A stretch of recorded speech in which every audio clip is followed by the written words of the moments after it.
finance or engineering or computer science. But either way, it seems like at Vanderbilt you focus on what you're doing, and there's not as much comparing yourself to other people. It doesn't, to me at least, there's not as much comparing yourself to It other seems people. like an inner style. I'm doing Aikido, you know Aikido? Yeah, yeah. And in a world of martial arts, Aikido is famous for its inner style, yes? It's called inner style martial art. We are not like fighting, yes? We are working with ourselves and like unlimited work with on yourself, yeah. So it seems for me something like this, yes. It's more concentrated on your inner capacity, yes, to develop, than on competition as a main driver. But of course we all learned it in our like schools. Competition is a driver of everything, of trade, of development. But Of course. maybe something is changing in the world, yeah. And schools like this can give a ground for students, yes, to explore more from inner world. And I see, Alek, you are a child of this how to say, like philosophy or Inner world philosophy. policy of because you, Yeah. I don't think you are competing much, but you are concentrated on your inner development, yes. And but your mission, your vision, as you told me earlier today, to share, yeah, to speak, to teach. You told me, right? And you find Vanderbilt is very good to uncover this potential, yes, inner potential for people. Alek, can you say from the perspective of international foreign students, is everything is the same like you just told us, or maybe you will add something? Because I think we are creating very valuable content now, and if you don't mind, I will share it with some like young people, yeah. Sure, of course. Choosing their path, especially from our part of the world. What can you like advise or say about international students in Vanderbilt, their path? I don't. So I have to disclaimer. I have to say, I am myself not an international student. Okay, but you have you friends. know that. So I have many friends. So I don't personally know what it's like to go through that experience, but I know a lot of people that went through that experience, and I know that for me, at Vanderbilt, and this could just be me. This could actually just be my Vanderbilt experience, but still, I have had way more than I thought I would. Way more than average, way more than normal. I have had friends from all over the world, international friends, many students from Africa, and many students from some kind of Soviet, Asia, Russia country, and even more generally all over the world. How does it like help Turkey, you? Okay, this is just, you say I have friends, this is very good, yeah, but how can it help you to develop what you are working on? I mean, me? Professionally, or it's just a friendly environment which you mentioned before, yes, which is good for everything. This is one obvious fact. Definitely, if I went to Vanderbilt, if I didn't go to Vanderbilt, and if I instead went to a random school, like a random community college, which is an option for people in life to save money, take classes at a community college, but still, I would know far fewer international people. My own personal experience at Vanderbilt is just by casually talking with people, exploring the world, and just learning about the friends around me, I've learned more about the world than I would have at any other school. Wow. Just by far. I now have friends all across the world that I could actually, close friends that I could actually visit that at some point in the future, if I ever wanted to go to Georgia or go to Turkey, or I actually know people where I could stay there. So that's one just concrete, very tangible benefit, is that there's a lot of international students at Vanderbilt. And you can ask them their experience, and it's very easy to form international friends at Vanderbilt. Could also be just my particular group, because my particular group was very eclectic and very mixture of all different kinds of traits. Mm-hmm. I knew people all over, but it's not very hard to do that. You don't have to. I did not feel like I went out of my way, and yet I met all these international friends. So it's a great experience. One extremely important side effect of that is it gives you more information about the whole world, not just what's happening in America. Mm-hmm. So I'm not sure if I want to travel permanently to leave America and go somewhere else, but at least I know way more about the world than before. But Alek, maybe it is because you have also like immigrants roots, yes, Yeah, or that's part of it it. is, or it is. So is it your personal, or it is because of environment of Vanderbilt, or maybe both?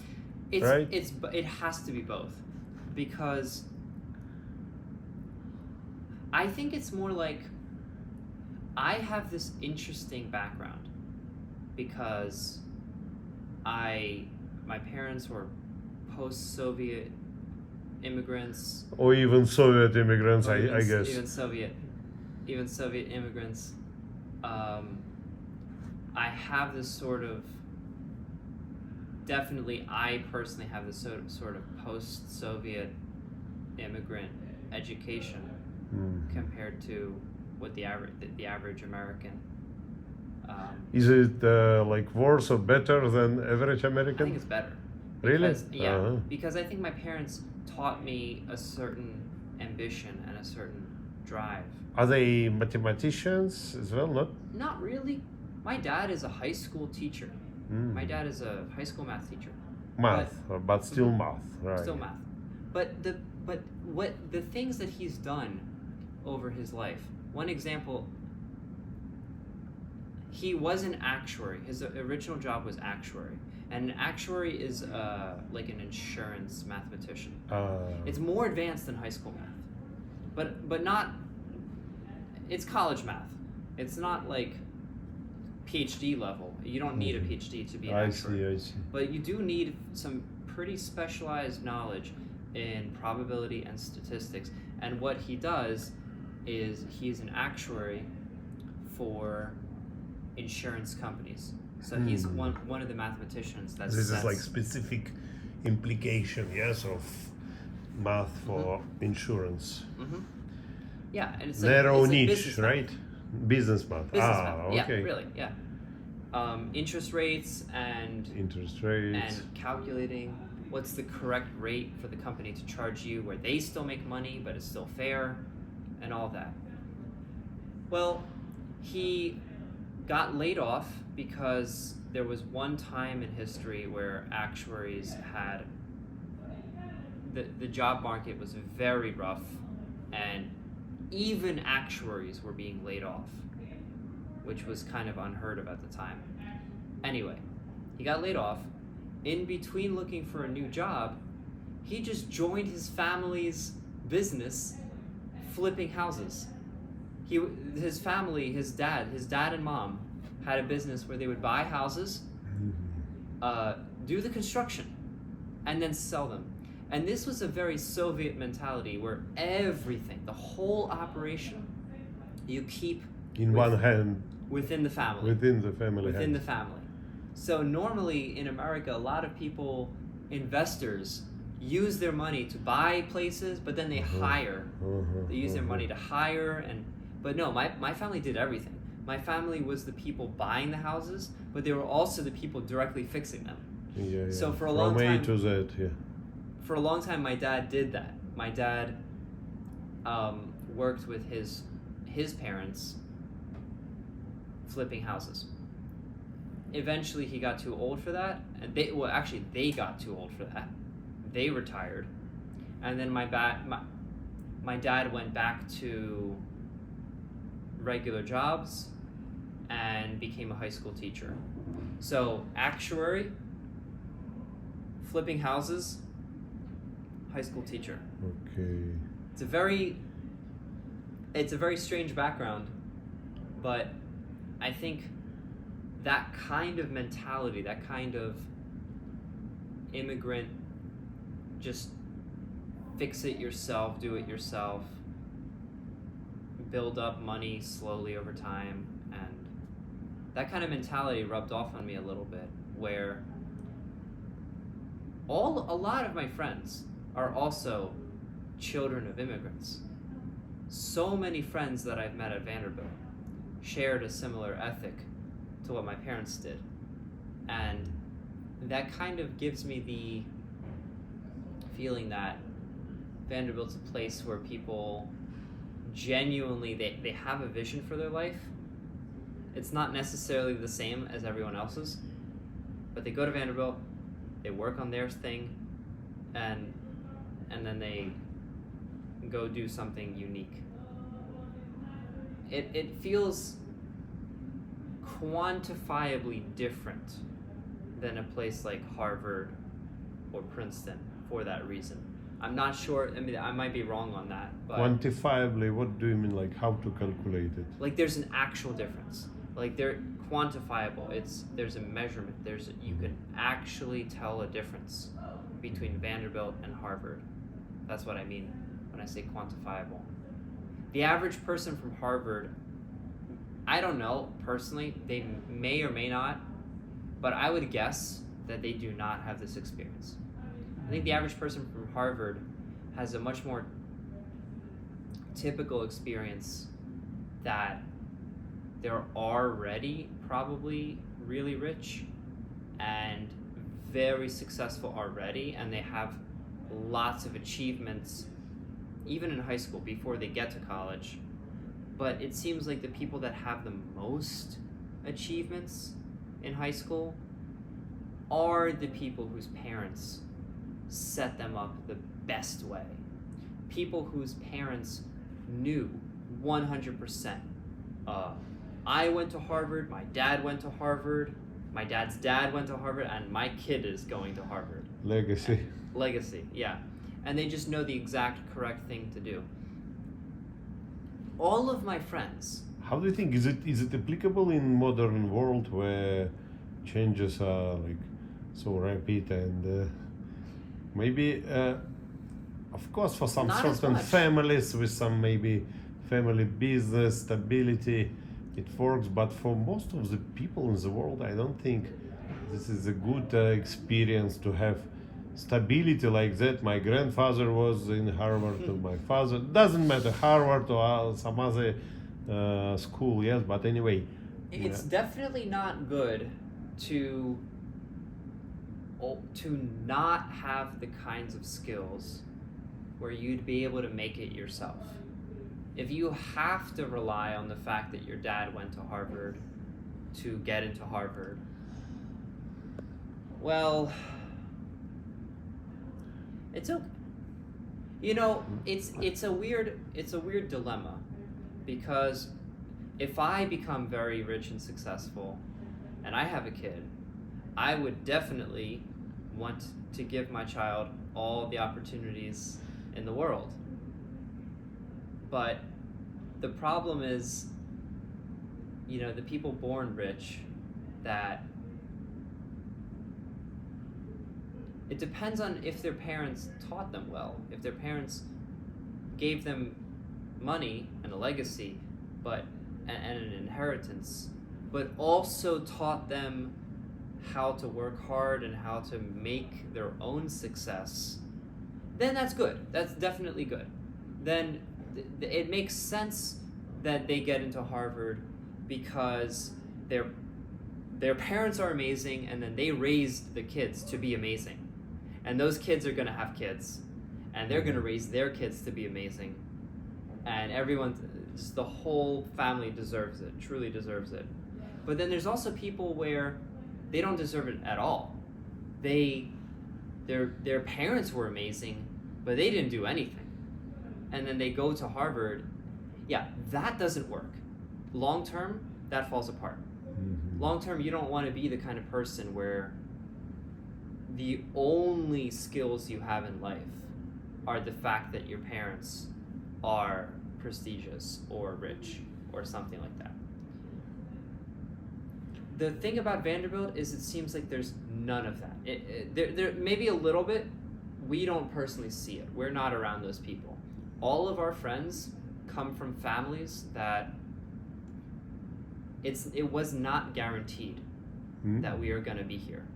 But we got here through our passion and work and path through life. Okay. Jeremiah, me, and Mariam, all of us are the same kind of people. Our parents did not go to Vanderbilt. Our parents did not go to Harvard. There was no expectation of being in a top 20 school, and yet you're in a top 20 school. Okay, and one more point I wanted to discuss. So the thing which you mentioned for me seem to be more like belonging to soft skills than to hard skills. Like you paid a lot of attention to networking, to relations between people, warm relations here in Vanderbilt. You have a lot of friends, this, that. But at the same time, your profession is a very hard skill. Yes, math. Yes, this is the hardest. Unfortunately, skill. it's the hardest. Yeah. What can you say about like soft skills development, hard skills? Because now more and more attention is paid to soft skills development, and many like guru say, "Oh, forget about your hard skills. It's useless. Like develop your soft skills, because only soft skills what will make you success in our modern world, because world is complicated, this, that." Tell everything you think about this, like soft skills versus hard skills. That the gurus that say that, that is bullshit. That statement that hard skills don't matter, it's all soft skills, by itself, that statement is bullshit.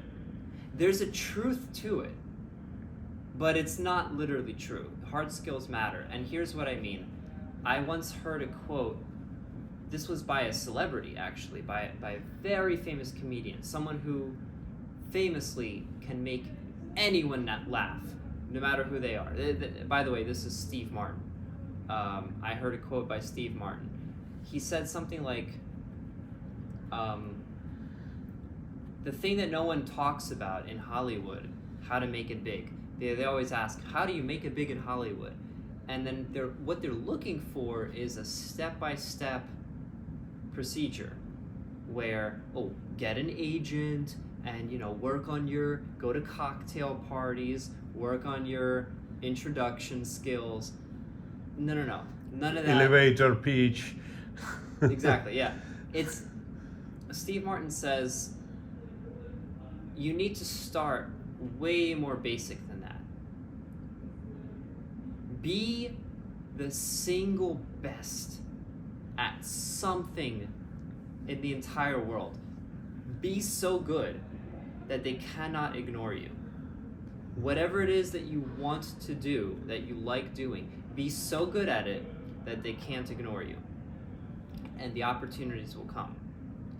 And I think that idea is very powerful, and it's actually the correct idea. The correct mentality is think about what you like doing, what you can see yourself becoming an expert in, what you can see yourself loving so much that you want to be an expert in it, and then become an expert. And then be the guy where, you know this so well, your skills are so high that any project, any real life job or project that has to do with that skill, people can obviously see that you're qualified for it.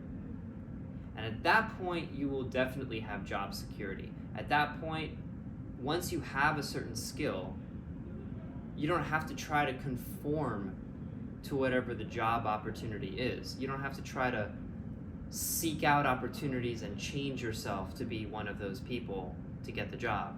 You can just say, hey, I'm really good at this. Okay, who's hiring? Who has that job? And then you just go to those people.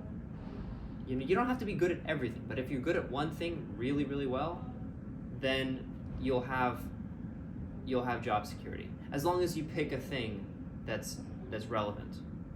Are you about general hard skill now, right? Well, so that's be good in one. To be good in one, yeah. Whatever. What does mean hard skill? That's a hard skill. Whatever. What is the role of soft skills? Well, once you're good in a hard skill, once you have something to your name, you can say something like, my name is Alek, and I have thought about covering spaces for 2 years at least. And more generally, theoretical math, I've thought about for like 5 years, for years and years and years. That's my hard skill.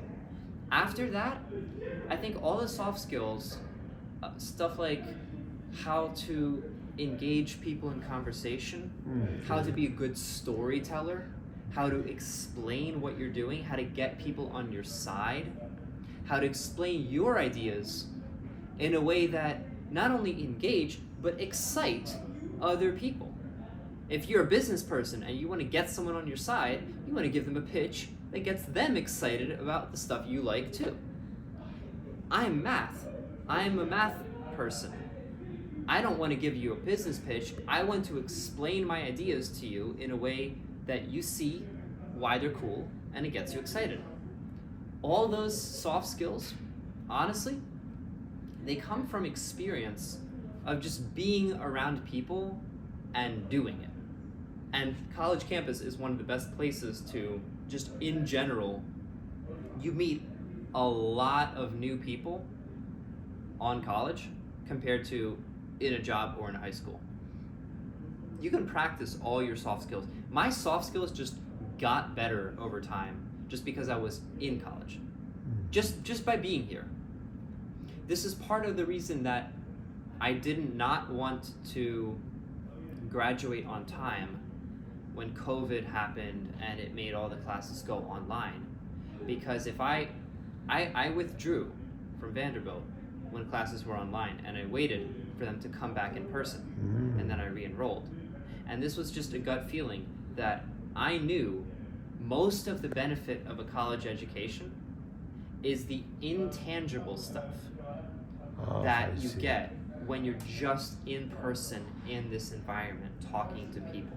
Oh, I see. Hard skills can be like can be, how to say, like learned online as well. Yes, but soft skills need personal relations and attendance. Okay, They do. I see. You need practice, you need experience, and it's not even just, it is literally experience. For example, if you're nervous around people and big crowds or important events make you nervous, like if you're pitching your idea to a very successful business person, if you're nervous, one of the best ways to get over nervousness is to just put yourself in situations where you would be nervous, but overcome it anyway. Literally, going to parties in college can help you with those soft skills, can help you get over the nervousness, become more social, become more talkative, and better at explaining when someone asks you, so what do you do? What do you like? And you explain in a couple sentences without going too deep, without boring the person, without going too in depth. You just explain what you like and what you're interested in and what your life is like, the more experience you have doing that, the better you are at doing it. So, you know, there are times where people ask me, what have you been working on? And I realize it's hard for me to even explain it, because I have spent the last year thinking about math deeply. But just thinking about math, but not thinking about the soft skills. How would I explain this to someone else if I had to? So sometimes there are, you know, it's its own skill. You have to practice it separately. Hard skills are important because in order to actually get anything done, you have to have hard skills. But in order for that to matter, you also have to have soft skills, because you have to explain, you have to engage people, you have to be interesting to talk to. If someone asks you, what's interesting to you? What ideas are you working on? What are you about as a person? You should have something to say that isn't like, you know, I could which is understandable, eatable by normal people, yes? Exactly. I'm not gonna because sometimes you get an answer which you don't understand, yeah? Exactly, you don't understand. It's so technical, and it makes it seem like this person is very specialized and technical, but not really interesting. They're just a scientist. It would make sense if you like it, but if you're not already a scientist, then they don't make sense to you. You don't want to be one of those kinds of people, because if you only surround yourself with people that understand your ideas the way you say them, you isolate yourself away from the real world. In the real world, if you're working on an idea, you have to be able to explain your idea. People don't know what covering spaces are overall. If I only hung around with math friends, and all of my math friends understand what covering spaces are, and I never ever had to explain what covering spaces are because my friends already understand it, then I would never get any practice actually explaining why the ideas I'm interested in are important. So one thing I really like, more than the average person doing pure math, one thing I really like is explaining why the ideas I'm interested in are interesting. And that requires soft skills. And that requires practice with soft skills. That requires practice telling people. The only way to get good at telling people why your ideas matter is if you have a habit of, whenever people ask you, what do you like, what's your name, what's your major, what do you like, you practice, you use that as an opportunity to tell them what your ideas are and why they matter in a way that they're not bored, that they understand, that they like. That for me, that's just my strategy, because I know I want to not just be a researcher of math and science, but I want to be a communicator of math and science. I see. For my life. Some kind of interpreter, yes? Yeah. Of math Or to masses, right? Exactly. Translator. Translator, interpreter. Interpreter to the masses, yeah. Okay, interesting. Okay, that's, continue. Because I have two more questions. Okay, well that's what I. So the point is, at Vanderbilt, all these soft skills in general, whatever you decide, I want these soft skills.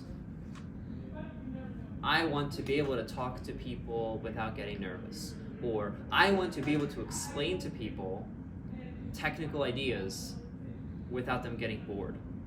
Whatever the soft skills are, the point is that practice, actually engaging with the world and being social, is the best way of learning it. And all of that, you have the benefit of learning all that stuff really at any university. If you just if you just talk with people in person at a university, you can pick these skills up. It's the way to learn it. Okay, my next question is about multi-potentials. You know such a word. It's not multitaskers. Tasking is different, yeah, but multi-potentials. This is the sort of people who can, as I understand, who can not do same things at one time. How are you, Jeremiah? I'm interviewing. Just give me a few more minutes, yes. Because it's look, 43 minutes interview. Wow. Already. This is very interesting talk. Yes, 43 I did minutes. not. He is 40 talking, I am listening, yes, and minutes. I'm coming to you in a few minutes. Oh my God! I did not realize. Yeah. I also didn't realize. So multi-potential means like we have a potential to maybe to do several things or to change or to learn, new things. But you are a guy from hard skills environment, yes? How do you find this multi-potential theory, or I don't know, trend? Is it what we have to develop, or young people have to develop, or you don't find it's necessary, yes, or better go one way, as you told us before, like strengthen your strong point, find your one way, say I am good in this, I am the best in this. I have a lot of things. Any to say. ideas about? Yeah. I have a lot of things to say about that, because we know certain things about human psychology and about the world that helps you answer that question. So objectively, you could put forward a hypothesis. Something like, everyone's creative, they just need to unlock it. There is like a trait, creativity. Yeah, and it's everyone can written have it. on the wall. Creativity is the soul of A the true scholar. Yeah. I don't know who is an author, but I think he's someone. So that's the kind of stuff where nowadays we have vocabulary for all this. We know we have the ideas of creativity, and we also have personality psychology that we have researched and stuff. And there's amazing things that we've discovered, and in some ways those things are good. They're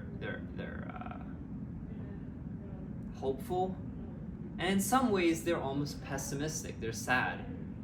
But this idea of multi-potential, it turns out in actual reality, the number of people that want to do many things with their life, that are creative in multiple different directions, they're actually very rare.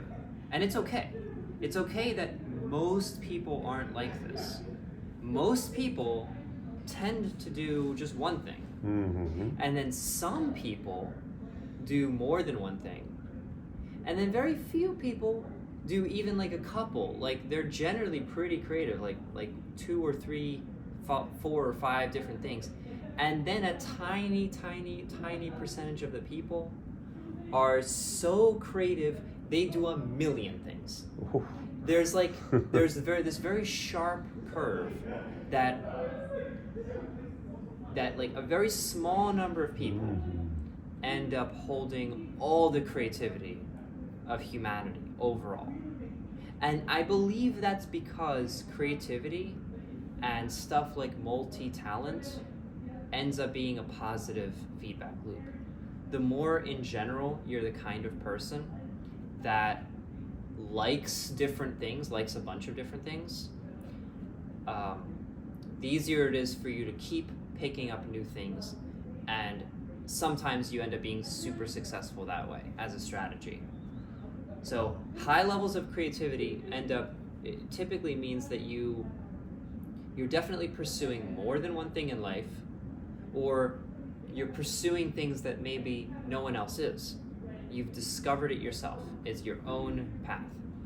And you're pursuing it. It's creative, it's unique, it's your own. People like, so it honestly, it feels like there's a division where some people are, if you just leave them to do their own thing, they will definitely do at least one thing well, and then they might try to build in extra skills over time. And then some people, when you just leave them alone to do whatever they want to do, it's actually hard for them to do any one thing very well. They have to focus themselves and choose very narrow, just choose, I'm going to limit myself and only do this thing. Because by nature, by their personality, they want to do everything. They want to do a million different things. And they actually have the opposite issue where they have to choose. They have to put work into narrowing their creativity toward one direction. I don't know if this is just random, if this is like lucky, or if this is my personality. My personality is definitely, I'm on the creative side. I want to do everything. I want to do a million things, and it's hard for me to choose. I ended up finding lots of friends that are the exact same way by personality. Jeremiah is like that. Mariam is like that. They want to do everything, and it becomes your own personal journey to narrow down, to figure out what do I want to do. And whatever it is, you know it's different than other people. Jeremiah is on a path different from everyone else. Mariam is on a path different from everyone else. I'm on a path different from everyone else. I don't think this is a feature of Vanderbilt overall, that we're all creative, but I think that the way our friendships worked is that we all found each other, where we're all the kind of people with this type of multi-potential. My view of this type of multi-potential is whatever you do, you actually have to have concrete, solid practice achieving things. Achieving just even one thing at a time. If I achieve one thing at a time, then I can move on to the next thing, and then I can achieve that. Then I can move on to the next thing and achieve that. Oh, I see. I think this is the difference between multitasking and multi-potential, yeah? Multitaskers, they are trying to achieve several things in one time, but achieving one thing in one time, we can afford at least to try to be multi-potential, yeah? But I am very confused with your curve. You say it's a very sharp curve, yes, and very few people has a natural ability to be multi-potential, but why not we try to develop, yes, some part of us to multi-potential, yeah. The reason I say this, that you try to focus on one thing at a time and put your absolute hardest work ethic into that and try to achieve it to an extreme degree and then move on to the next thing. This is not my style by nature. This is what I learned you have to do if you want to achieve many things. You have to focus on one thing at a time and in an extreme way. If you try to focus on more than one thing at the same time and split your attention, it never actually works. It's okay, it's good for exploration and for people that want to do creative things where they don't know what they want to do in life. They don't know maybe this, but maybe other things, or maybe something I don't even know yet. And they explore, they look it up, they Google, they're very open to possibilities. That is important too. But when it comes to actually achieving something, it ends up, I think it's universally true, everyone says this, that even the absolute most creative people with the tendency to jump around between lots of different things, even they are better off focusing on one thing at a time when it comes to actually getting something done. Their creativity is a gift that helps them figure out what they should do. But the trap is always to try to do everything at once. That's never good. Their creativity tells them what to do, but they should really focus on one thing at a time, and just pour everything they have into it.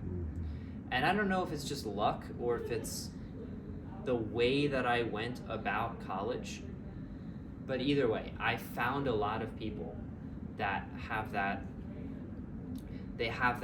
personality where they have a lot of multi-potential with a lot of different things, but then they also sat down and thought through, what do I want to do deeply? What do I want to do?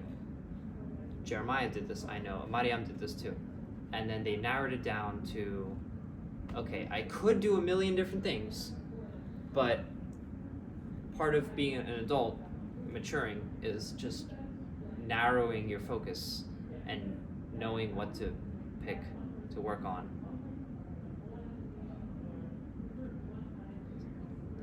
So Great. Yeah. And the very That's last it, point Yeah. is, can you briefly pitch about your background in 2 words? Yes, like I even don't know your surname. Well, my name is Alek Sherstyuk. Po-ukrainsky. Alexander Piotr Sherstyuk. And my background is that I have always been very, very deeply interested in math. But this is math the kind of way that, in high school they just tell you what formulas are and they tell you what to memorize. And they don't always tell you why it works. They just tell you that the formula works and you solve a certain problem. For me, one of the most distinct things about the way that I grew up is that at all times, first of all, at all times, I was ahead of the school's curriculum in math. I never actually learned something from a math teacher for the first time ever, except maybe in 7th grade, where I was doing geometry, and geometry was a little new to me. But Algebra 1, Algebra 2, pre-algebra, calculus, all of these topics I studied on my own before the teacher.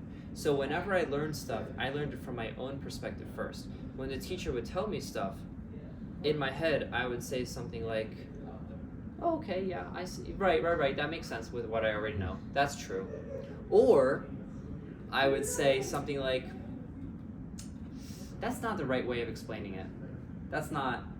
No, the true idea was.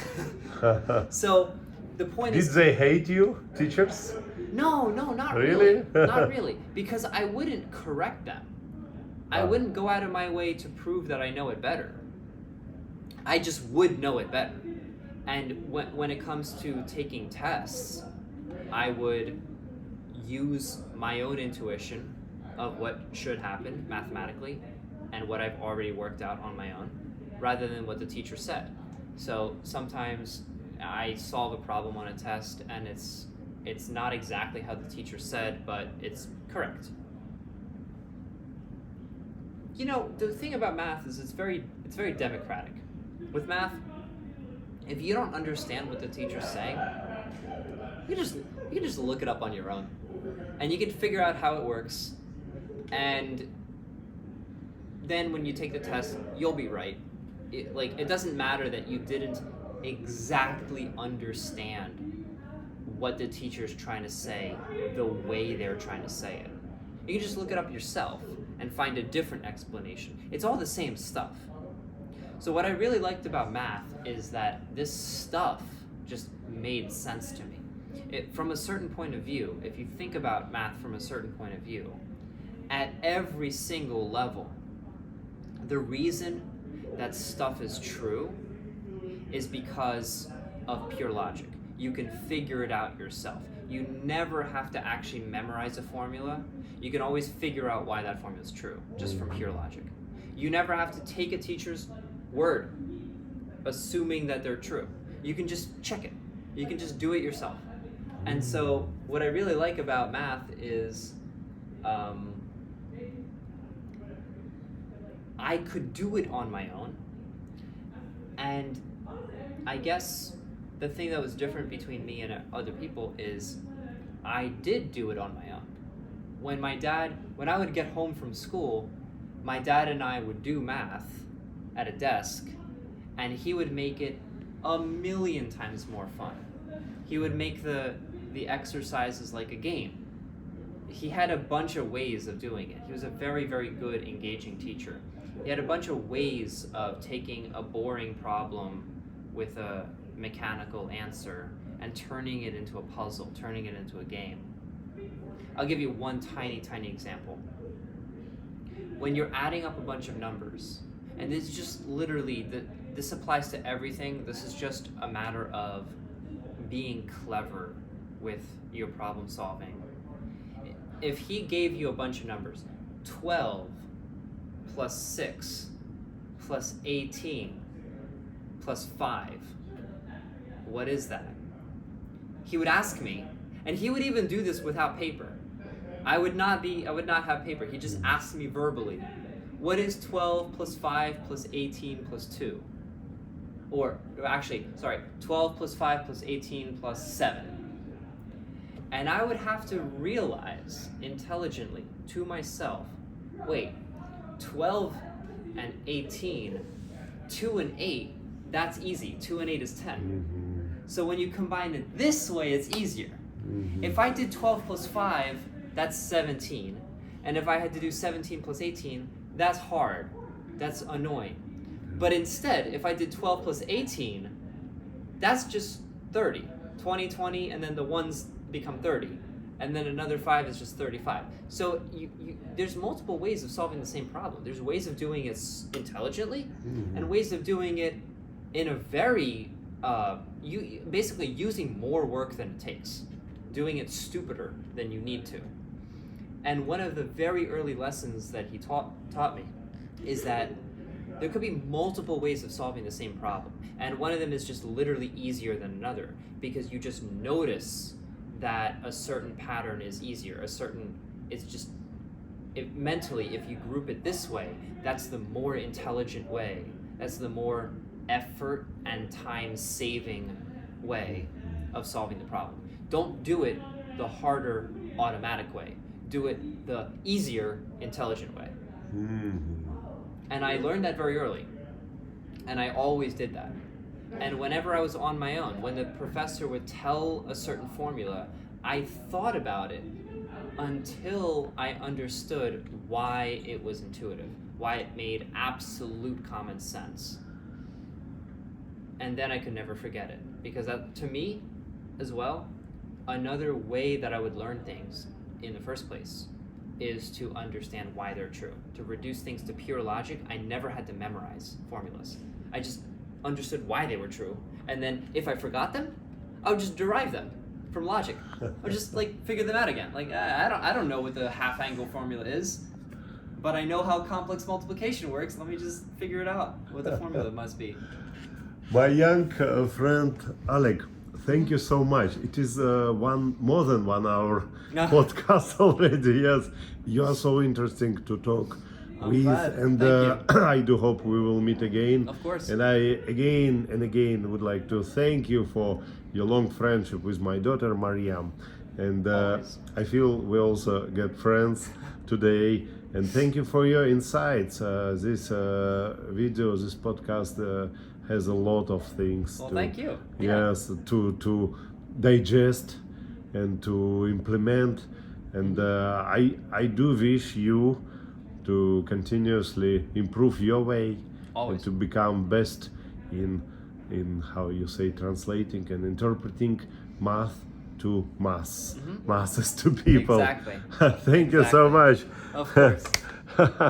Thank you. Yeah, bye.